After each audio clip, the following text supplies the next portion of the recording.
Welcome to R5 TV news. Nandyal జిల్లా ప్యాపిలి పట్టణంలోని మండల ప్రజా పరిషత్ కార్యాలయంలో ప్యాపిలి గ్రామ వార్డు సచివాలయ సిబ్బందితో సమీక్ష సమావేశం నిర్వహించిన ఎమ్మెల్యే కోట్ల జయసూర్య ప్రకాష్ రెడ్డి ప్రజాసేవల పంపిణీపై విస్తృతంగా సమీక్ష జరిపారు. ఈ సందర్భంగా ఎమ్మెల్యే మాట్లాడుతూ సచివాలయాలు ప్రజలకు ప్రభుత్వ సంక్షేమ పథకాల ప్రధాన ద్వారం అని ప్రతి సిబ్బంది తమ బాధ్యతను నిబద్ధతతో నిర్వర్తించాలని సూచించారు. ప్రజలు ఏవైనా ఫిర్యాదులు లేదా సమస్యలు తీసుకువస్తే వాటిని తక్షణమే పరిష్కరించాలి. నిర్లక్ష్యం లేదా ఆలస్యం అసహ్యకరమని స్పష్టం చేశారు. అలాగే ప్రజలతో మర్యాదపూర్వకంగా వ్యవహరించాలని, ప్రభుత్వ పథకాల అమలు పట్ల ప్రతి ఒక్కరూ కట్టుబడి ఉండాలని సూచించారు. ప్రజల సమస్యలపై సత్వర చర్య తీసుకుంటేనే ప్రభుత్వం పట్ల నమ్మకం పెరుగుతుందని ఎమ్మెల్యే పేర్కొన్నారు. ఈ సమావేశంలో సచివాలయ సిబ్బంది సమేత అధికారులు పాల్గొన్నారు.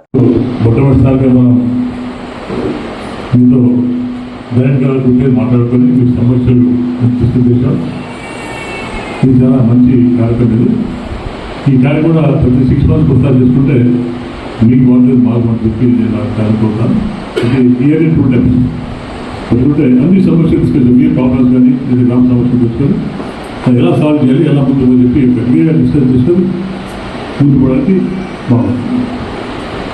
ముఖ్యంగా ఒకసారి మన ఇంటి బ్యాక్ వెళ్ళిపోతే ఈరోజు ప్రతి గ్రామంలో మినిమం 7 మంది సిబ్బంది ఉంది. ఈరోజు విషయాల్లో వీడియో ప్లస్ తలాలు వాళ్ళు నీకెక్కువ పని చేసేవాళ్ళు. సకాలంలో ఈరోజు గ్యాస్ ఇచ్చేవాళ్ళు 2004లో. అప్పుడు ఎక్కడ టెలిఫోన్ సిస్టమ్ లేదు, గ్యాస్ కూడా లేదు. కానీ ఎట్టుకుపోతే ఇప్పుడు గ్యాస్ లేదు, టెలిఫోన్ ఏం లేదు. ఇప్పుడు అయితే చాలా ఫాస్ట్ అయిపోయింది. ప్రభుత్వం గ్రామం బాధ్యత అయినా మన సమస్య ఉంది. ఇంకా వడ్ల వాళ్ళు ఒక రెడ్డి కానీ కన్నం కానీ టీకాలు ఎక్కువ పని చేసుకోవాలి.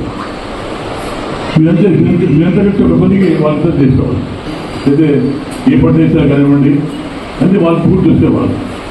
ఇన్ని ప్రతి వచ్చాక మీరు ఎందుకు మీరు ఇంకా అంత సరిగా చేయడం లేకపోతారు.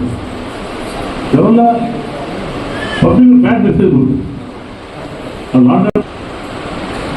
ఆయన మెయింటైన్ చేసేవాళ్ళు, పుట్టింది కానీ చెప్పినది కానీ కూడా పబ్లిక్ మెయింటైన్ చేసేవాళ్ళు.